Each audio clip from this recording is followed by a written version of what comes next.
बच्चों की कहानियों में खुशामदीद। प्यारे बच्चों, आज की कहानी है खाना और डंडा। किसी गांव के लोग बहुत ज्यादा मेहमान नवाज थे। उनके गांव में कोई मेहमान आ जाए तो बहुत अवभगत किया करते थे। एक दफा उनके गांव में एक मेहमान आया। गांव वालों ने उसके आगे तरह तरह के खाने दस्तरख्वान पर चौन दिए, साथ ही एक बड़ा सा डंडा रख दिया। मेहमान खाने देखकर बहुत खुश हुआ, लेकिन डंडा देखकर डर गया।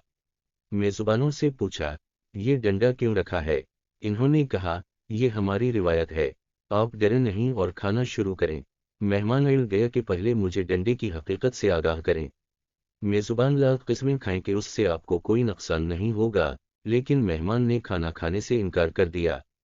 दिल ही दिल में वो डर रहा था कि खाना खिलाने के बाद ये लोग मेरी दरगत बनाएंगे। मेहमान का खाना खाने से इनकार सुनकर पूरे गांव में खलबली मच गई। एक बुजुर्ग को मेहमान के पास लाया गया कि वो डंडे की हकीकत बयान करें। बुजुर्ग डंडा देखकर गसे हुए और कहा, इतना लंबा डंडा नहीं रखते, इसे 3 फीट कम करो। डंडे को फौरन 3 फीट कम किया गया, लेकिन मेहमान अब भी खाने से इनकारी था। वजह डंडे की अब भी लंबाई 5 फीट थी।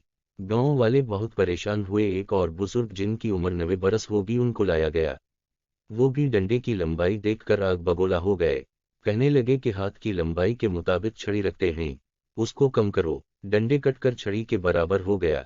अब छड़ी से तो मेहमान को कोई डर न था, लेकिन उसका तयस्सुस बरकरार था कि उस डंडे की असल हकीकत है क्या।